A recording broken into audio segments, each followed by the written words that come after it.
finance and a free home charge point worth €800. Leading the charge in plug-in hybrid technology, the Mitsubishi Outlander PHEV.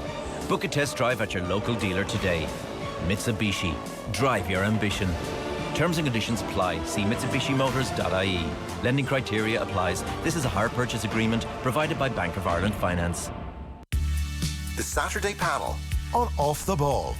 And you're welcome back to Off the Ball Saturday here on News Talk. John Duggan with you through to 5 o'clock. You can text us on 53106. You can tweet us at Off the Ball. Just to let you know, scores in the Premier League, it's Burnley 1, Everton 1, second half just underway. And in the Championship, Reading 1, Nottingham Forest 0. You can also watch us as well for our social channels now on Periscope, for Twitter, at Off the Ball, on YouTube, on Facebook, and on the new OTB Sports app. Search OTB Sports in your app store now to download it for iOS and Android. So the All-Ireland Senior Football semi-finals, 5:30 throw-in at Croke Park today for Dublin against Cavan, and then tomorrow 3:30 throw-in for Mayo against Tipperary. And to make sense of it all, we're joined by the former Footballer of the Year with Kerry and the ex-Wexford manager Paul Galvin. Paul, how are you this afternoon? Hi John, I'm well. How are you doing? Yeah, not too bad, Paul, thanks. Good to talk to you. Just before we get to the semi-finals and looking ahead to the tactics and the preview and the verdicts from you on those games, just to talk about your year, and like, you were 16 months in charge of Wexford, but a pandemic has struck. You've moved out west and you stepped down not too long ago. Yeah, I suppose quite a lot changed, John, from the time I took the job to the time I left the job.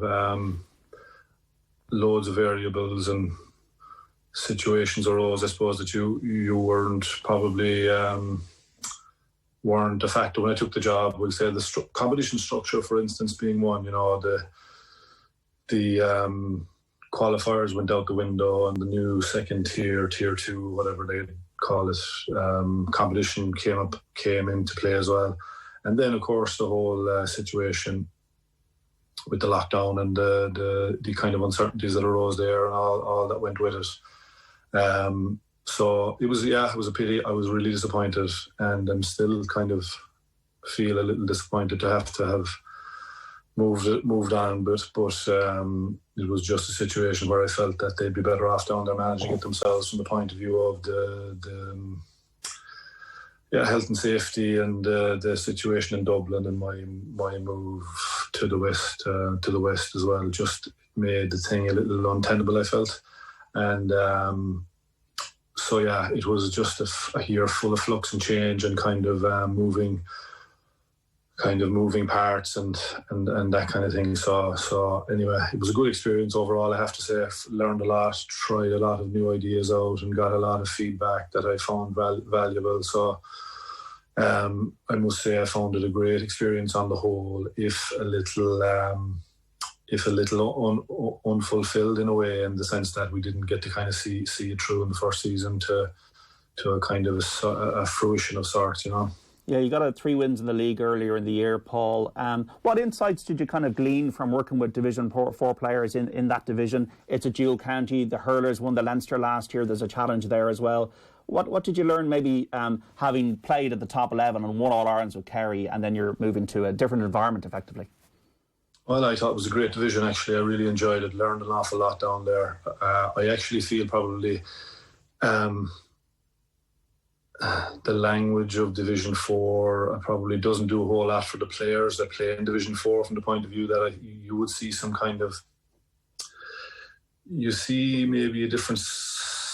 I got a different kind of sense of self-esteem in the players in certain cases, whereby confidence in themselves is a little lower, not as much maybe belief in themselves as they should have, as regards the ability levels that they have.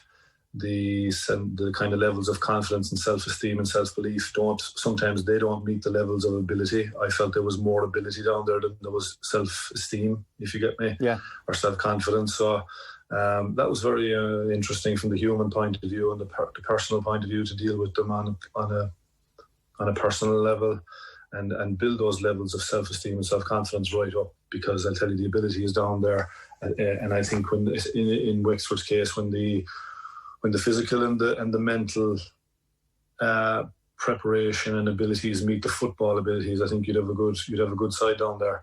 I see as well a lot of risk taking down there in that division. You see coaches trying a lot of stuff that you wouldn't see at Division 1 level or at kind of, at the top level, because I think there's less eyeballs, there's less attention, and there's more actual appetite to try things that you just wouldn't see. I had a number of games this year where I watched on and I thought, wow, that's really great to see. I remember playing Carlow and Turlock O'Brien having his goalkeeper out in the middle third, contesting, breaking ball and pressing up on us really in the middle third, and I thought it was fantastic. I watched a lot of games smiling to myself and laughing to myself because we were trying things. I was certainly pushing the envelope from our point of view with our keeper and with some of our players, and I just remember that day with Turlock in particular, their keeper playing out in the middle third, and he was beside me at one point, and I just thought, this is brilliant. It was so exciting to see.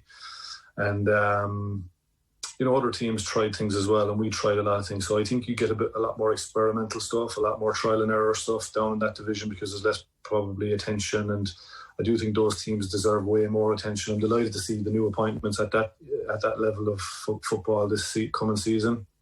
I think it's going to be a brilliant division. I already think it was a brilliant division, to be honest with you.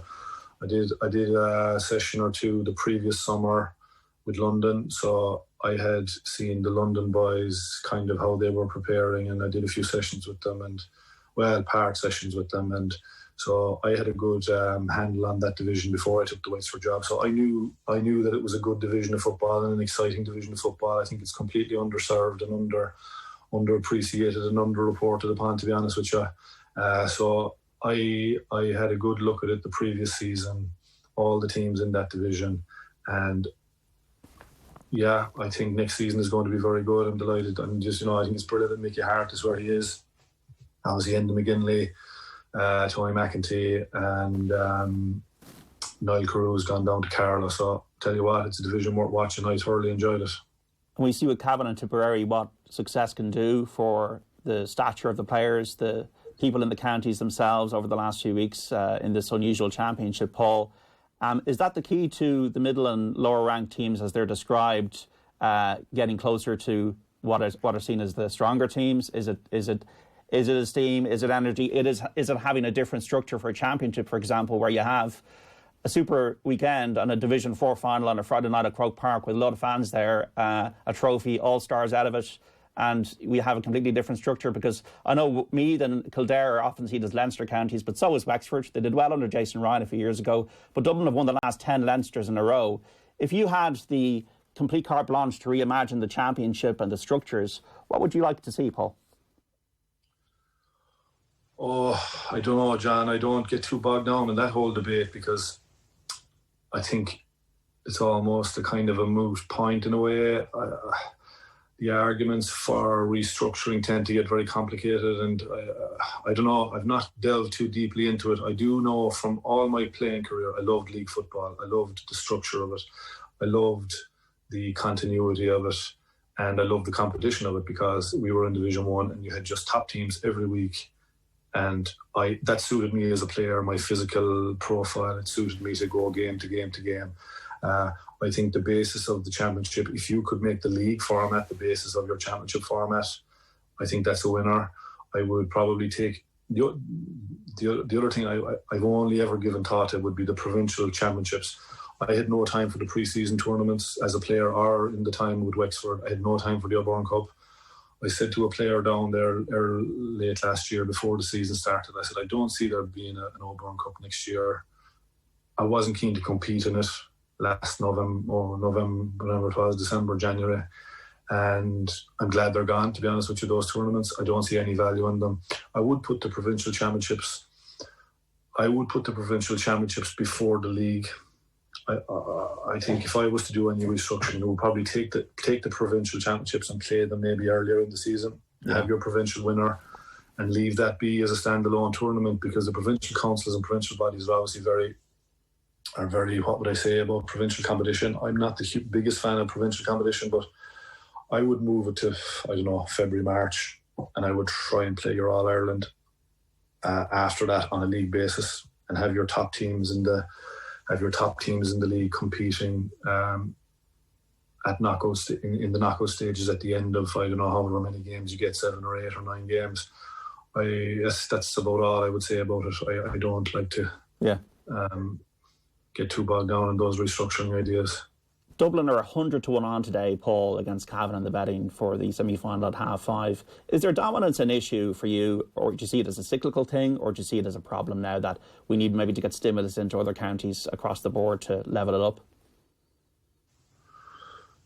I think probably the stimulus idea, the funding idea probably has now become something that you can't ignore from the point of view that there's just a huge imbalance in terms of that allocation of central funding. I think that is something that any sensible person would look at and say, well, okay, there's an imbalance there, and if we were able to provide more funds elsewhere, they'd be valuable. What would be done with those funds is the next issue, and how you use those funds to actually improve your operation is the other side of it, and that's where the real skill lies, I think. I do think we'll say counties in general, not just in Leinster, I think it's instructive and it's important to remember the fact that, you know, every now and again a county comes along and has a figurehead. I look at all the Ulster teams, for example, the Mickey Harts, the Joe Kernans, Jim McGuinness. They have a figurehead, he comes along, he almost revolutionises things a little bit, and he has a very definite way about what he wants to do.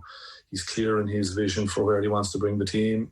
He has a way of bringing the team that direction. He convinces them of that direction. I think that's a big factor in all this conversation as well, is the fact that, okay, money, yes, but who's going to get the money, who's going to use the money, who's going to implement these funds in a way that can quickly move the operation along? Because if you're not able to use the money well in a manner that can actually quickly improve a county, a senior inter-county squad, or football in general in the county, I do think you need that figurehead with the ideas and the kind of the vision to say, here's what's missing, or here's kind of areas of the game we can attack, here's where we can go and what we can kind of achieve. So I think there's two sides to it, John. It's probably down to, definitely there's a funding issue. I think probably you're looking around for a few heads as well to come out of the woodwork and take a county by the scruff of the neck and just drag it up from where it is maybe as well, and compete with the top teams, you know.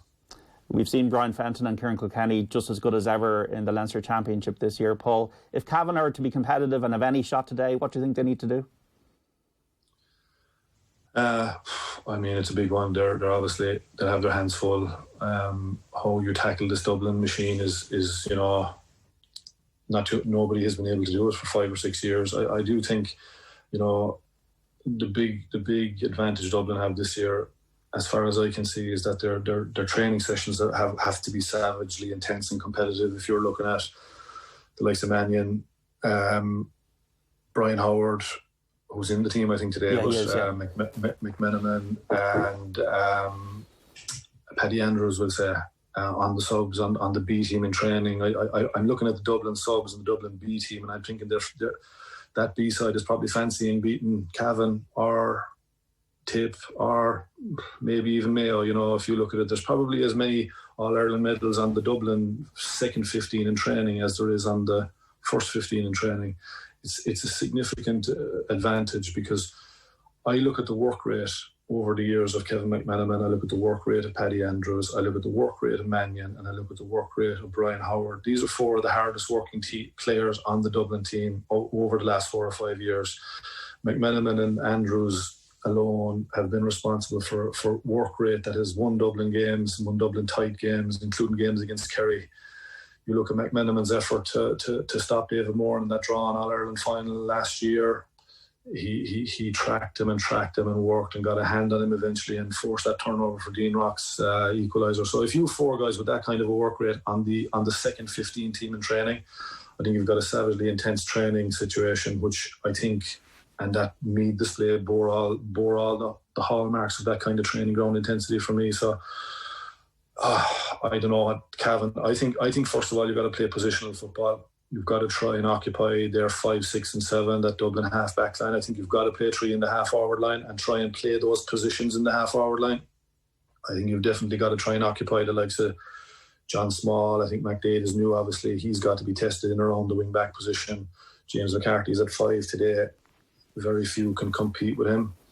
but you've got to try and compete with them. I do think positional football is important. You need at least 4 up, and you've got to try and, you know, be able. Like I would have looked back at our time playing against the Dubs, and I would have been expected to beat my man. I think this is a bit of a basic way of looking at it, but like, I was wing forward. I'm expected to beat that wing back. And the other wing forward is expected to beat that other wing back, and our centre forward is expected to dominate that centre back. I do think at some stage, some team is going to have to do that, face them up, especially in that half-back line, and say, look, you're going to have to go for him, take him on, occupy him, try and occupy him to the extent where he can't really take his eye off you. I think that's something. I think probably aerially as well is a one for Cavan. Given Cavan's profile, their physical profile, they're a big physical team. They're full of big men. If anything catches Dublin anytime soon, it may be a team that goes to really attack them aerially up front. Yeah. And they're not the biggest. They're probably not the biggest team in the world, Dublin. So Cavan, if they go and play those positions 10, 11, 12, attack Dublin's halfbacks and occupy them and try and find a bit of an aerial dominance in the full forward line, I think it can cause Dublin something different anyway, you know. Mayo and Tipperary. Mayo in a bit of transition, new players coming into the back line, new midfield. You talk about figureheads, James Horan and David Power, obviously so well respected. It's going to be tighter tomorrow. How do you see it going, Paul? Probably if there's going to be a shock of any sort, this could be the one. I think it depends a lot. Both Cavan and Tipperary's performances will depend a lot on how quickly they park the provincial wins. You know, there was a lot of hysteria and kind of celebration given the nature of both of those provincial wins for Cavan and Tip. I think for both Cavan and Tip, it depends on how quickly they were able to park that, what the kind of concentration and focus levels have been like in training since. Tip have a lot going for them. Obviously, they have a bit of size in the inside line as well. And I do think both these games, both Cavan and Tip will be better off taking these games to the skies and attacking both Dublin and Mayo aerially. I think Tip, particularly with the Mayo full back line, haven't really been tested in the air, and they're not the biggest either probably in the full back line. So I think probably that's the reason James Horan has put Lee Keegan back there as well, to stiffen that full back line. But Tip will want to attack them in the air, I think, with Sweeney and Quinlivan inside. And there's a chance, I think there's a chance that they could upset Mayo and beat Mayo. I probably would give Mayo the nod though to win that. Yeah. And Kerry, obviously if Kerry are not involved at this stage of the season, there's going to be a fallout, there's going to be talk, the natives are going to be restless. Do you get the sense that they are? I think so. I think so, John. Yeah, I think there is restlessness down there. There's a bit of kind of kind of unhappy probably with the Cork performance. I suppose everybody was. You'd have to be unhappy with it. I think players and management will certainly be unhappy with it.